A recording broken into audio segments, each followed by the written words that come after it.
하나님께서 우리에게 주시는 말씀 함께 읽도록 하겠습니다. 오늘 특별히 두 부분 성경을 읽도록 할 텐데요.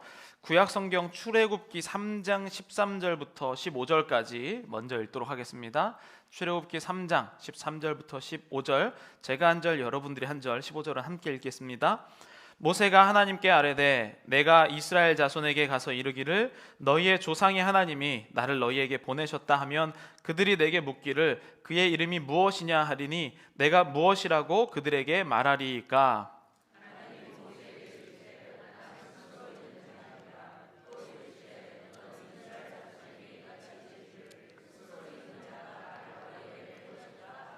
읽겠습니다. 하나님이 또 모세에게 이르시되 너는 이스라엘 자손에게 이같이 이르기를 너의 조상의 하나님 여호와 곧 아브라함의 하나님 이삭의 하나님 야곱의 하나님께서 나를 너희에게 보내셨다 하라. 이는 나의 영원한 이름이요 대대로 기억할 나의 칭호니라. 아멘. 한 군데 더 보겠습니다. 창세기 3장 8절에서 13절, 제가 한 절 여러분들 한 절 교독하겠습니다. 그들이 그날 바람이 불 때 동산에 거니시는 여호와 하나님의 소리를 듣고 아담과 그의 아내가 여호와 하나님의 낯을 피하여 동산 나무 사이에 숨은지라.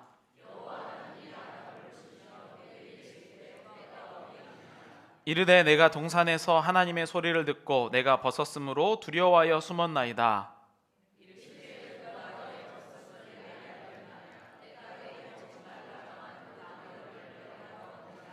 아담이 이르되 하나님이 주셔서 나와 함께 있게 하신 여자 그가 그 나무 열매를 내게 주므로 내가 먹었나이다.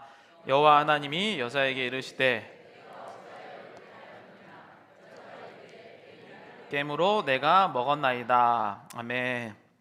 네, 오늘 하나님의 이름 두 번째 여호와 하나님인데요. 지난주에 어떤 하나님인지 혹시 기억나시나요? 네, 엘로힘 하나님인데 특징이 혹시 뭐였는지 또 기억나시나요? 네, 언약, 네, 그리고 창조. 네, 제목만 기억하셔도 되는 내용이었습니다. 네, 제목이라도 기억할 수 있도록 오늘도요 제목만 기억하면 될 수 있도록 했습니다. 따뜻한 사랑, 관계 하나님 여호와. 네. 하나님에 대해서 우리가 여러 가지 생각이 있지만 하나님께서 굳이 하나님을 계시 본인을 나타내실 때에 이름이 있다는 겁니다. 그래서 제가 오늘 이 여호와 하나님에 대해서 함께 말씀을 나누고자 합니다. 여러분 그 초성 퀴즈라고 혹시 들어보셨나요? 초성 퀴즈? 그 한글로 이렇게 자음만 나와서 힌트를 주고 맞추는 게임입니다. 한번 보겠는데 첫 번째 이 직업을 맞추는 게임입니다. 첫 번째 그림을 보여주시면요, 이 직업을 맞추는 것인데 힌트는 학교, 네, 선생님. 네. 자, 두 번째 직업을 맞추는 건데요. 이거는 와, 힌트가 병원이었는데, 야, 그럼 잠깐 세 번째 넘겨 이거 맞추실 수 있나 보시죠. 자, 힌트 안 주셨는데도 맞추셔갖고 이거는 텔레비전, 네, TV, 네, 연예인, 네, 연예인, 그렇죠. 자, 마지막은 이거는 이제 본인의 마음 상태를 볼 수 있는 말이에요. 자, 남편의 다른 말, 네. 네, 여기 보고 웃으시는 분들 있죠? 이거는 마음에 지금 악한 마음이 들어있는 거예요. 거기에 지금. 저기 서방님인데 다른 걸로 지금 막 읽혀지는 분들이 있거든요. 예,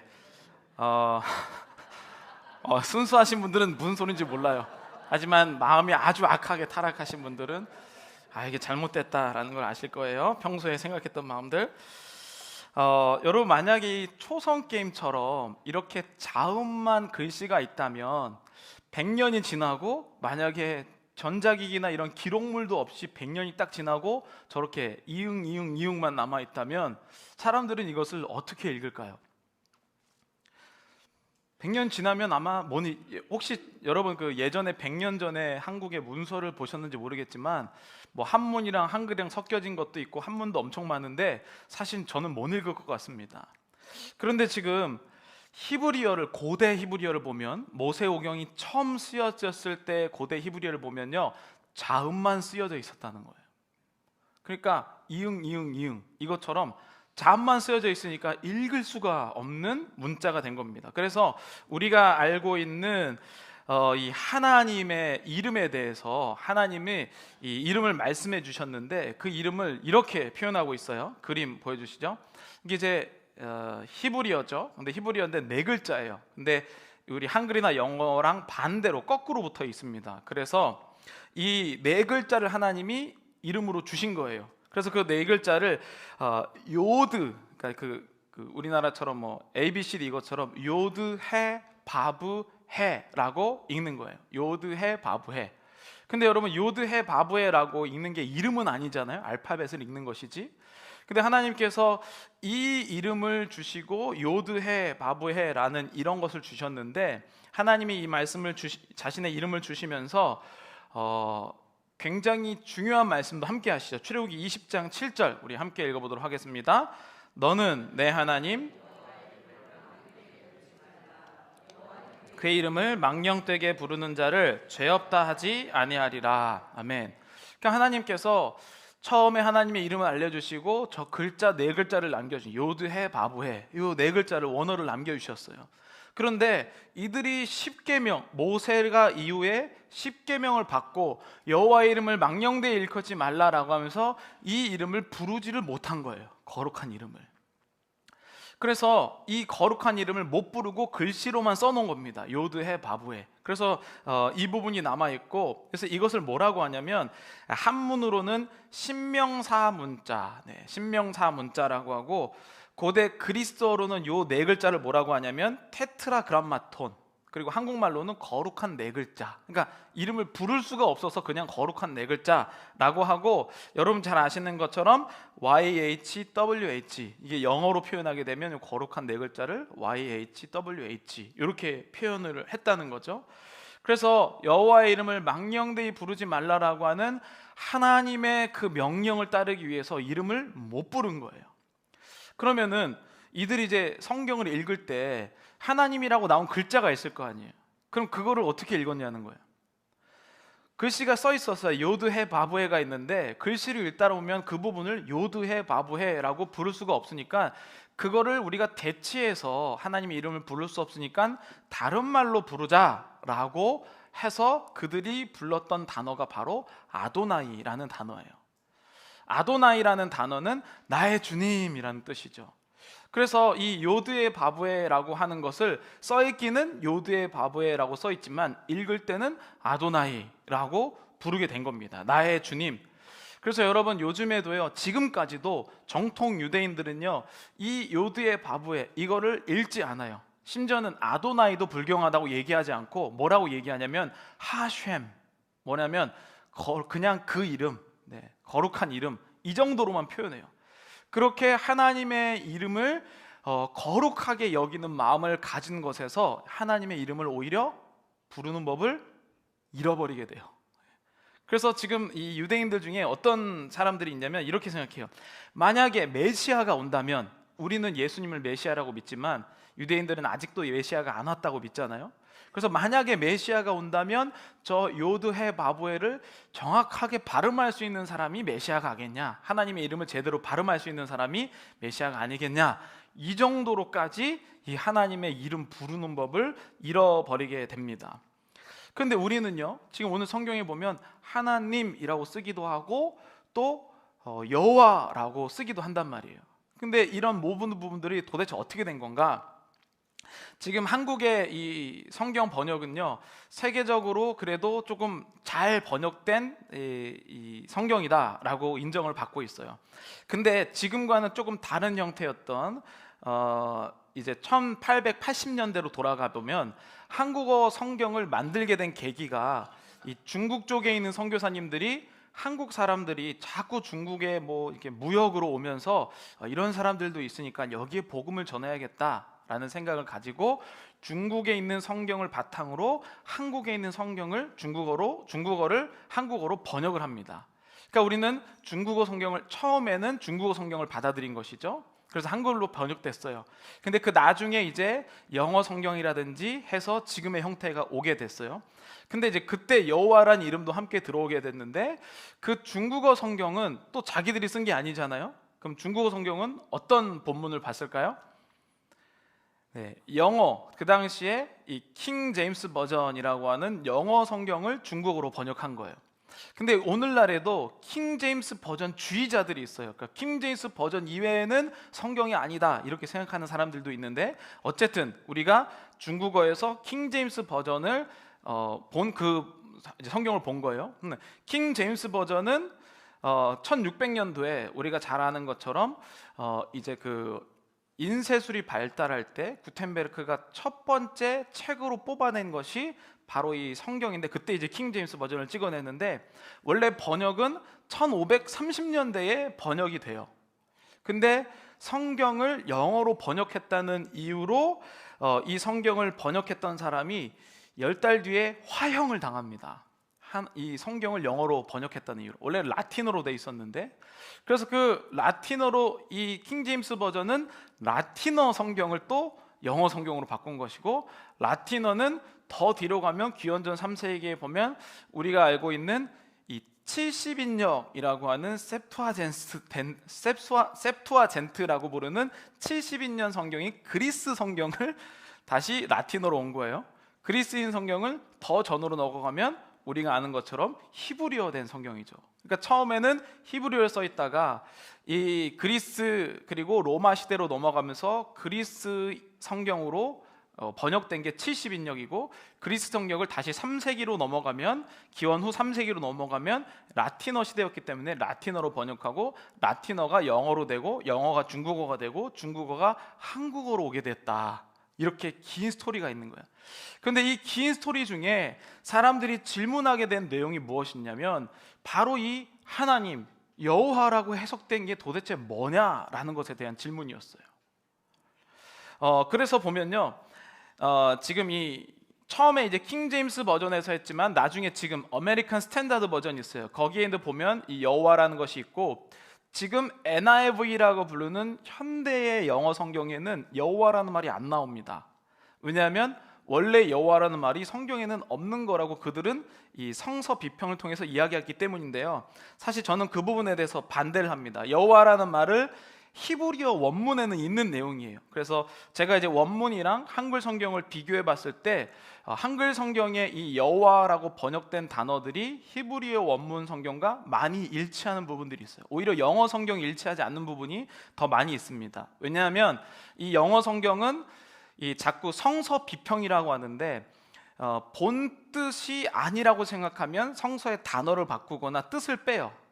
근데 이제 한글 성경에 보면, 지금 우리가 보고 있는 개역 개정에 보면 지금 여호와라는 단어를 원문과 거의 비슷하게 실어놨다는 거죠.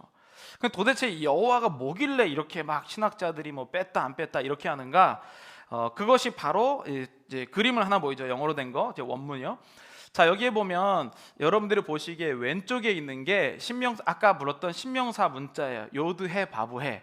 근데 저거를 YHWH, 그래서 요거를 야훼, 그냥 모음 아만 넣어서 야훼라고 불렀죠. 그래서 옛날 어떤 성경에 보면 야훼라고 나와 있어요.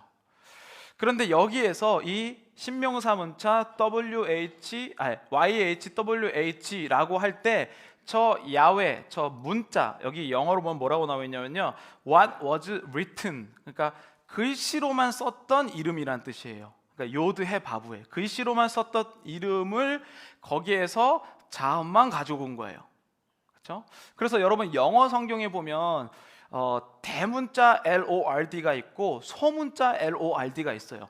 대문자 LORD가 그거를 구분해 놓은 이름이에요. 그래서 야훼 YHWH가 바로 거기서 모음만 가져온 거예요. 왜냐하면 자음을 잃어버렸으니까.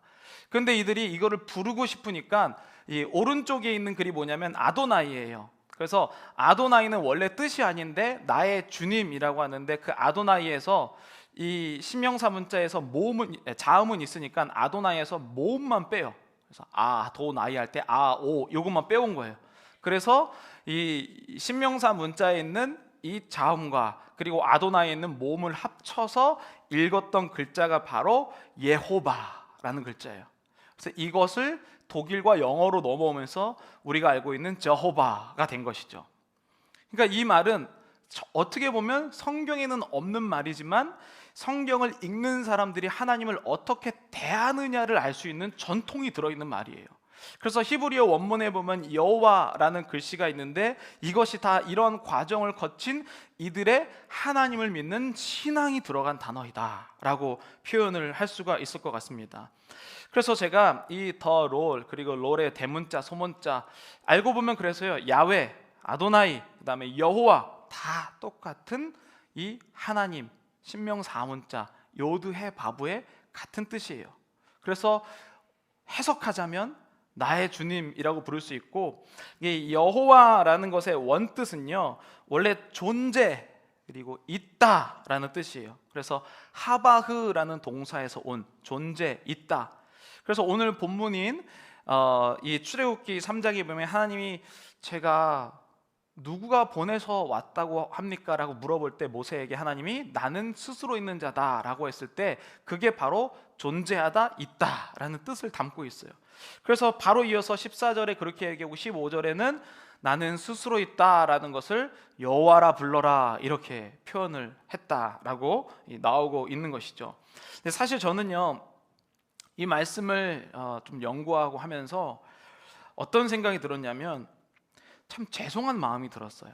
어떤 죄송한 마음이냐면 지금 하나님의 이름이 너무나도 귀해서 심지어는 이름을 거룩하게 여기기 위해서 부르는 것을 까먹을 정도로 하나님의 이름을 중요하게 생각했었던 사람들이 있었다는 거예요. 하나님의 이름을 번역하다가 죽임을 당한 사람이 있었다는 거예요.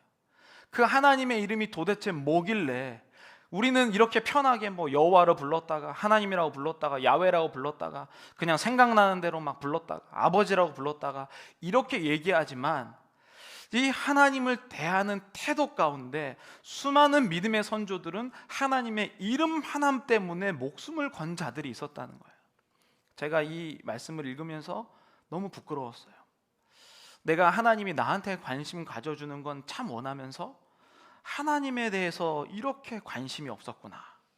하나님의 이름은 어떤 사람들은 이 이름을 부르기를 두려워하여서 다르게 부르거나 이런 마음을 가졌는데 지금 나는 하나님의 이름을 정말 아무렇게나 부르고 있는 나를 발견하게 된 거였습니다. 그래서 저는 이제 우리가 계속 하나님의 이름에 대해서 나누고 있는데요, 이 기간 동안에 우리 성도님들 가운데 이 하나님에 대해서 많은 관심이 있기를 바랍니다. 어렵게 느껴질 수 있어요. 뭐 갑자기 뭐 헬라 히브리어 원문이 나오고 이러니까 어려울 수 있는데요, 여러분 어렵기 때문에 반드시 공부를 해야 됩니다. 여러분 어떤 장사를 하려고 하더라도 그냥 어떤 사업체 이 식당을 사도요 그냥 테이크오버 받아서 할 수가 없어요. 여러분 커피숍을 내가 의도 받아도 최소한 이 빈이 어떤 빈인지, 콩이 어떤 콩인지, 이 작동은 어떻게 하는지, 몇 초 내리는지, 양이 얼마인지 이 정도는 공부하잖아요.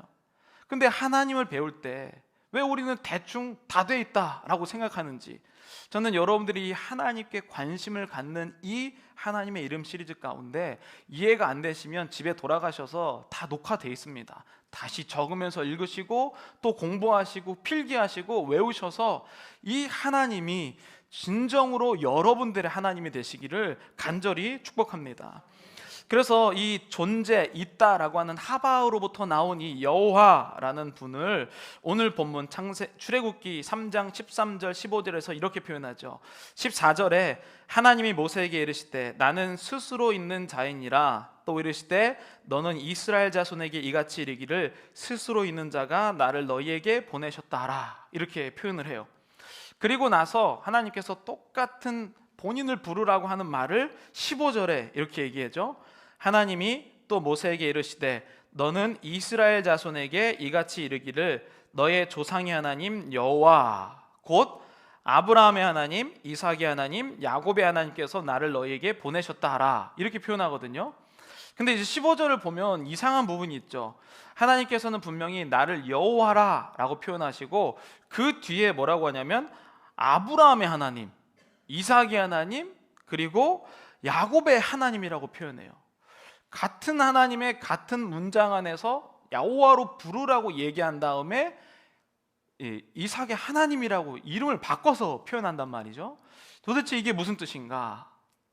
근데 여러분 더 이상한 부분이 있어요. 출애굽기 6장 3절입니다. 출애굽기 6장 3절 우리 함께 읽어보겠습니다. 내가 아브라함과 이삭과 나의 이름을 여호와로는 그들에게 알리지 아니하였고, 이게 이상한 부분이에요. 분명히 야곱의 하나님, 뭐 아브라함의 하나님, 이삭의 하나님 이렇게 얘기를 해놓고, 아니 지금 창세기에서도 여호와라는 게 나오는데 출애굽기는 더 뒤의 일인데 거기서 여호와라고 이름을 안 알리셨다는 거예요. 여기 성경 몇 독하신 분도 계시고 또 교회 오래 다니신 분도 계신데 어떻게 해석해야 될까요? 정말 우리가 단순하고 쉽다, 아무것도 아니다라고 하는 하나님의 이름 하나를 모름으로써 인해서 이 본문이 해석이 안 돼요. 왜냐하면 하나님이 누군지 궁금하지 못하기 때문에. 여기에서 하나님이 여호와라고 했을 때 특징은 무엇이냐면, 그 전까지 모세 이전까지도 여호와라는 이름을 불렀다는 거예요. 근데 이스라엘이라는 민족에게 여호와라는 이름이 의미로 다가오지 않았어요. 무슨 말이냐면 엘로힘, 창조하시고 언약의 하나님, 이 하나님은요, 여러분 지금 만약에 이 온 우주 만물을 창조했는데 하나님을 믿는 사람만 지구에 걷고 있고 하나님 안 믿는 사람은 지구 밖에서 걷고 있습니까? 이 엘로힘의 하나님은요, 언약의 하나님, 이분은 누구나 알 수 있도록 너에게 알만한 것을 보이셨다라고 하는 로마서 말씀처럼 안 믿는 사람들도 엘로힘의 하나님을 알 수가 있다는 거예요. 지식적으로 하나님의, 여러분 노아의 방주 때도 이 노아가 사람들한테 하나님이 심판할 것이라고 얘기하거든요. 알 수가 있어요. 오늘날 수많은 사람들이 교회 와서 하나님을 안다고 생각하죠. 근데 이 여호와 하나님은 그 전까지 알고 누구에게 들었던 그 언약과 창조주의 하나님이 지금 모세와 이스라엘에게 뭘로 다가온 거냐면 의미 있는 분으로 다가온 거예요. 경험하게 됐다는 거예요. 남의 하나님, 뭐 책에 써 있는 하나님, 관련이 없던 그냥 창조주 하나님이 지금 나에게 영향력을 미치는 하나님이 됐을 때 여호와라고 불렀다는 거예요. 여호와. 여러분 여기에 지금 수많은 분들이 지금 예배 드리고 계시지만 엘로힘에서 멈추면요 그냥 언약만 얘기하는 거예요. 그러나 여호와라는 분은요, 그 언약이 지금 나에게 실제가 되고 있다는 뜻이에요. 여러분 수많은 사람들이 교회를 다니지만 하나님을 안다고 하지만 실제가 되지 않는 경우가 너무 많아요. 여러분 이런 마음으로 우리 오늘 본문 두 번째인 창세기 3장 8절부터 13절 말씀을 읽어보시면서요, 하나님의 이름이 어떻게 사용되었는지 한번 보시죠. 창세기 3장 8절, 그들이 그날 바람이 불 때 동산에 거니시는 여호와 하나님의 소리를 듣고 아담과 그의 아내가 여호와 하나님의 낯을 피하여 동산 나무 사이에 숨은지라. 9절, 여호와 하나님이 아담을 부르시며 그에게 이르시되 네가 어디 있느냐. 이 여호와 하나님 뭐냐면요, 아담과 지금 아담을 사랑하시고 아담과 관계 맺고 싶고 아담에게 능력이 되고 아담과 함께 하고 싶은 하나님의 여호와 하나님이라고 표현하고 있어요. 그렇죠? 근데 지금 죄를 짓고 난 다음이에요. 짓고 난 다음에 10절에 이 여호와 하나님을 어떻게 합니까? 이르되 내가 동산에서 하나님의 소리를 듣고 내가 벗었으므로 두려워하여 숨었나이다. 그냥 창조주 언약의 하나님만 생각하는 거예요. 왜냐하면 본인이 죄를 지었기 때문에 하나님과는 관련이 없이 지식과 하나님에 대한 것을 아는 것으로 끝난 하나님의 형태를 표현하죠. 12절에 보면 이렇게 아담이 이르되 하나님이 주셔서 나와 함께 있게 하신 여자 그가 그 나무 열매를 내게 주므로 내가 먹었나이다. 하나님이 주신, 근데 하나님이 이 아담에게 뭐라고 합니까? 여호와 하나님이 여자에게 이르시되 네가 어찌하여 이렇게 하였느냐. 우리는 하나님을 머리로 공부만 하고 싶어해요. 그런데 하나님은 우리와 실제적으로 능력과 관계를 맺고 싶어 한다는 거예요. 하나님은 그냥 저기 누구나 다 아는, 여러분 이단들도 하나님 알고요, 교회 안 다니는 사람들도 하나님을 알아요. 그러나 본인에게 능력이 되지 못하죠. 함께 동행하지 못하고 하나님이 본인이 힘들고 어려울 때 하나님께 부르짖을 수 없는 존재라는 거죠. 그게 바로 엘로힘과 여호와의 차이점이라는 거예요. 여러분 근데 하나님께서 이 아담과 하와가 쫓겨날 때도 어떻게 하시는지 창세기 3장 21절에 이렇게 표현하죠. 여호와 하나님이 아담과 그의 아내를 위하여 가죽옷을 지어 입히시니라. 원래 아담과 하와가 죄를 짓고 난 다음에 어떻게 했죠? 눈이 밝아져서 나뭇잎을 둘렀단 말이에요. 이 나뭇잎의 의미는 뭐냐면 금방 말라서 부서져서 계속 바꿔 입어야 하는 거예요. 근데 하나님께서, 여호와 하나님께서 뭐라고 얘기하십니까? 가죽옷을 지어 입히셨다. 가죽옷을 지어 입히셨다. 이게 바로 여호와 하나님이 이 아담과 하와를 사랑하셨던 방법이에요. 그래서 이 가죽옷이 사람들은 예수 그리스도의 예표다라고 얘기해요. 예수님이 화목제물로 죽으셔서 희생하신 모습을 이 가죽옷을 지어 입히는 모습으로 성경에서는 해석을 하고 있습니다. 이 여호와 하나님은요, 우리 삶에 관여하고 그 약속이 실제가 되게 하기 원하시는 하나님이에요. 사랑의 하나님, 관계의 하나님. 여러분, 특별하게 뱀이, 이 죄악의 이 뱀이요, 이 죄를 설명할 때 뭐라고 표현했는지 창세기 3장 5절 우리 함께 읽어보도록 하겠습니다. 너희가 그것을 먹는 날에는 너의 눈이 밝아져 하나님과 같이 되어 선악을 알 줄 하나님이 아심이니라. 하나님과 관계를 떨어뜨려 놓고 있어요. 건조하게. 그러니까 여러분, 오늘날의 이 우리 기독교인들의 문제와 또 어려운 점은 하나님을 알지만 관계가 없는 거예요. 그러니까 뭐 성경 퀴즈를 하면 100점 맞는데 삶은 엉망이고 항상 절망이고 항상 힘들고 어렵고. 그러나 한 성경의 한 문장을 아는 자라도 여호와 하나님을 부를 수 있는 자는 성경 전체를 외운 자보다 하나님의 능력을 가지고 살아간다는 말이에요. 그게 바로 출애굽기에 가면 모세와 이스라엘 백성이 진짜 하나님 나라로 시작될 때 여호와라는 이름이 의미가 되었다는 뜻이에요. 여러분, 교회를 다니기만 한다고 해서 우리에게 능력이 일어나지 않습니다. 교회를 다니고 나서 여호와가 나의 하나님이 되셔야 되는 거예요. 나의 하나님.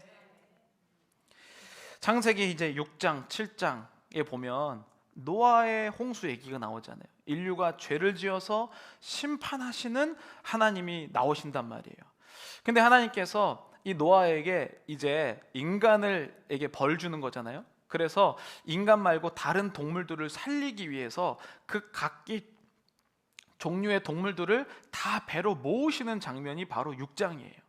그래서 모든 동물들을 다 이 너의 배 안으로 모아놓아라 라고 이야기를 합니다. 그게 바로 창세기 6장 22절이에요. 노아가 그와 같이 하여 하나님이 자기에게 명하신 대로 다 준행하였더라 라고 표현해요. 그러니까 이 하나님은요, 모든 것을 창조하신 언약하신 하나님이에요. 그래서 그것들을 다 모아서 죽이지 않으려고, 인간만 심판하시려고 모든 생물들을 지금 방주로 모으고 계신 거예요. 창조주 하나님으로서 이야기하시죠. 근데 이상한 게 바로 이제 7장을 넘어가게 되면 창세기 7장에서 보면 이렇게 나오죠. 우리 창세기 7장 1절 함께 읽어보겠습니다. 여호와께서 노아에게 이르시되 너와 내 온 집은 방주로 들어가라. 이 세대에서 내가 내 앞에 의로움을 보았음이니라. 너는 모든 정결한 짐승은 암수 7씩, 부정한 것은 암수 2씩을 내게로 데려오며 라고 표현해요. 근데 이거를 마치는 5절에도 여호와 하나님의 말씀이니라 이렇게 표현하거든요. 그러면은 6장에서 말했던 모든 동물을 방주에 실어라 라고 했을 때는 하나님을 사용하고, 7장에 넘어가면 노아의 이 방주에를 들어올 때 모든 정결한 짐승과 부정한 짐승을 실으라고 해요. 이건 뭐가 다른 걸까요? 그러니까 창조주 하나님은 모든 이것을 위한 하나님을 이걸 살리기 위한 것이고, 이 7장에 나오는 부정한 것과 정결한 짐승을 실으라는 것은요, 나중에 이 동물이 사용되는 사용처가 다르기 때문이에요. 6장에 나오는 것은 모든 창조하신 모든 동물들을 살리기 위한 이 말이고, 7장에 나오는 거는요, 나중에 홍수가 끝나고 나서 정결한 짐승을 가지고 제사를 지내요. 하나님과 다시 화목제라는 걸 드려요. 화목제를 드릴 때 필요한 짐승을 이야기해 줄 때는 여호와라고 표현하는 거예요. 그러니까 관계가 없는 하나님일 때는 이렇게 표현하고, 관계가 있을 때는 여호와라는 것을 표현하는 것이죠. 제가 일부에도 설명을 드렸는데, 여러분 아까는 1부는 트럼프였어요. 2부는 바이든 대통령을 여러분 아시죠? 바이든 대통령. 네. 저도 바이든 대통령 알아요. 근데 바이든 대통령은 저를 알까요? 몰라요. 그렇죠? 여러분, 우리가 하나님을 딱 요렇게 알고 있는 거예요. 다 하나님을 알아요. 그런데 하나님과 관련이 없어요. 그게 여호와 하나님을 우리가 부르고 찾아야 되는 이유예요. 하나님은 나를 관계 맺기로, 힘들 때 부르짖어라. 여호와 하나님을 부르짖어라. 나는 너와 그 언약했었던 하나님인데, 그 언약의 하나님이 실제가 되었을 때 여호와가 된다는 거예요. 실제가 되었을 때. 창세기 9장에 보면요, 이제 이 노아의 후손들의 이야기가 나와요. 근데 셈, 함, 야벳이라는 세 아들이 있었죠. 근데 이 셈, 함, 야벳 중에서 셈은 하나님의 이 적정한 장자가 돼요. 그래서 여호와의 하나님을 모시는 일을 하게 되는 장자가 되죠. 그리고 야벳은요, 그냥 장자가 되지 못해요. 그런 창세기 9장 26절 27절에 보면 이렇게 나와 있죠. 또 이르되 셈의 하나님 여호와를 찬송하리로다. 가나안은 셈의 종이 되고 하나님이 야벳을 창대하게 하사 셈의 장막에 거하게 하시고 가나안은 그의 종이 되게 하시기를 원하노라 하였더라. 장자의 역할을 하게 될 셈에게는 여호와 하나님이요, 관계가 있으신. 그래서 이스라엘 백성이 출애굽할 때 첫 번째 걸음을 걸을 때 여호와라는 이름을 알려준 거예요. 남들의 하나님, 이삭의 하나님, 아브라함의 하나님, 남의 이야기가 아니라 너 모세와 너의 민족을 지금부터 실제로 이끄실 하나님이라는 거예요. 여러분, 그때부터 어떻게 됩니까? 모세가 이스라엘 백성들을 이끌 때요, 기적이 없는 날이 없었어요. 왜냐하면 이제는 하나님이 멀리 계신 하나님이 아니라 자기와 늘 동행하고 계시는 여호와 하나님이기 때문이죠. 저는 이 여호와 하나님이 여러분들 가운데 있기를 간절히 축복합니다. 근데 여러분, 이 여호와 하나님이 창세기에 여호와 하나님의 이름에 대해서 설명된 부분이 있어요. 이 부분을 알면 우리가 언제 여호와를 부를 수 있을지 알게 됩니다. 창세기 4장 26절, 함께 보겠습니다. 셋도 아들을 낳고 그의 이름을 에노스라 하였으며 그때의 사람들이 비로소 여호와의 이름을 불렀더라. 그러니까 지금 출애굽기 3장에 여호와라고 하기 이전에 창세기에도 아름아름 몇몇은 여호와라는 이름을 불렀다는 거예요. 근데 언제 부르게 됐습니까? 에노스라 할 때 불렀대요. 이게 무슨 뜻이냐는 거죠. 그러니까 성경이 이런 부분에서 해석이 어려운데, 이 셋이라는 것은 아담과 하와가 있고 그 다음에 이 가인과 아벨이, 이 가인이 아벨을 죽이면서 장자가 사라졌고 하나님이 새 아들을 주셨을 때 셋이라고 얘기합니다. 그래서 아담과 하와의 이 장자는 셋이죠. 근데 그 셋이 아들을 낳은 것을 바로 에노스라고 하는데, 이 에노스라는 사람의 이름의 뜻이 뭐냐면 약하고 떨어진 상태라는 뜻이에요. 약하고 떨어진 상태, 타락한 상태. 그러니까 근데 그 에노스라 할 때에 여호와의 이름을 불렀었더라라는 게 뭡니까? 우리가 약하고 힘들 때 여호와 이름을 부르게 된다는 거예요. 약하고 힘들 때야, 그때 하나님이 멀리 계신 분이 아니라 나와 함께 하신 하나님을 의지하고 붙잡게 된다는 거예요. 그래서 성경에서는요, 고난이 축복이라고 하는 게, 약할 때에 비로소 하나님이, 여러분 잘 나갈 때는요, 하나님이 그냥 창조만 하시고 기다리시면 돼요. 그렇죠? 하나님이 그냥 언약을 예전에 하셨지. 그런데 여러분, 내가 약할 때는요, 그 하나님이 지금 나와 함께 하셔야만 하는 거예요. 이게 바로 따뜻한 사랑, 관계의 하나님 여호와라는 뜻이죠. 저는 오늘 여러분들의 삶 가운데 그냥 남의 얘기, 저 목사님이 하는 저 얘기가 아니라, 권사님, 장로님이 하는 얘기가 아니라, 실제로 오늘 여러분들이 이제 나의 삶에 관여하시고 나와 함께 동행하시는 그 여호와 하나님이 능력으로 다가오시기를 간절히 축복합니다. 우리 시간 함께 찬양하고 기도하겠습니다. 지난주와 같은 찬양을 준비했는데요, 아마 지난주와 또 다른 의미로 우리에게 다가올 것 같습니다. 또 가사를 읽어드리면, 감당하기에 버거운 하루, 삶에 힘겨워 여전히 힘겨워 내 주님께 온 맘 다해 주만 의지합니다. 무슨 뜻일까요? 에노스, 연약하고 힘든 상태, 그때야 여호와의 이름을 부르게 되었다는 거예요. 살아나기에 두려운 하루, 순종하기에 무거운 하루, 나의 힘 다해 정성을 다해 내 주님께 온 마음 다해 주만 바라봅니다. 네. 우리 시간 함께 찬양하면서 나와 함께 하시고 나와 관여하고 싶으신 여호와 하나님을 찬양하겠습니다. 살아내기에 힘겨운 하루, 감당하기에 버거운 하루, 감당하기에 버거운 하루, 삶에 힘겨워 삶에 힘겨워 여전히 힘겨워 내 주님께 온 맘 다해 주만 의지합니다. 나의 주만 의지합니다. 살아가기에 두려운 하루, 살아가기에 두려운 하루, 순종하기에 무거운 하루, 순종하기에 무거운 하루, 나의 힘 다해 정성을 다해 나의 정성을 다해 내 주님 주님께 온 맘 다해 주만 바라봅니다. 나의 주만 바라봅니다. 하루의 은혜가 하루의 은혜 내 삶에 임하여 문제가 기도가 되고 아픔이 자랑되어 하나님의 사랑 드러나게 하소서. 나를 구원하신 그 사랑 하루의 은혜가 이곳에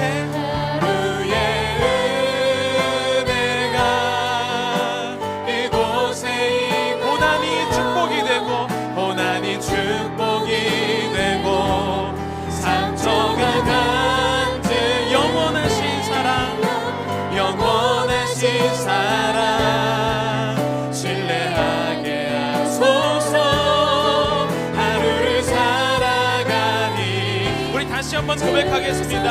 하루의 은혜가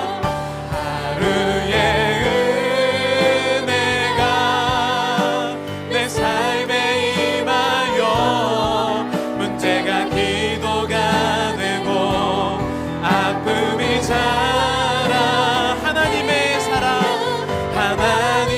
사랑 드러나게 하소서.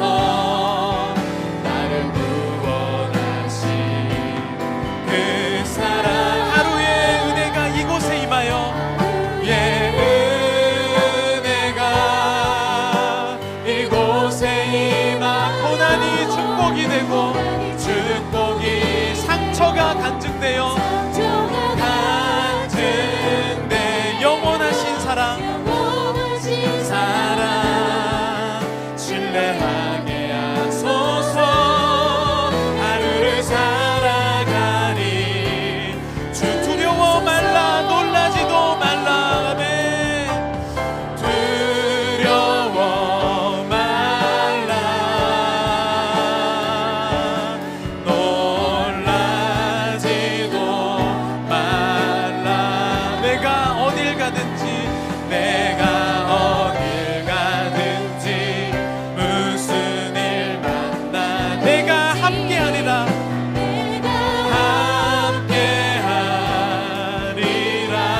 두려워 말라 놀라지도 말라. 아멘. 두려워 말라 놀라지도 말라. 내 너를 붙들리라 내 너를 붙들리라 너를 고르리라 주님 약속하셨네. 우리 이 시간 다 함께 주여 삼창 외치면서 통성으로 기도할 때 멀리 계신 하나님이 아니라 나와 관계 맺고 싶으시고 사랑하고 싶고 대화하고 싶고 나에게 약하고 힘들 때 주님께 붙잡고 붙잡으라라고 하나님의 이름을 부르라라고 말씀하신 여호와 하나님, 하나님 내가 하나님께 정말로 관계를 맺을 수 있도록 인도하여 주시옵소서. 우리 주여 세 번 외치시고 통성으로 기도하겠습니다. 주여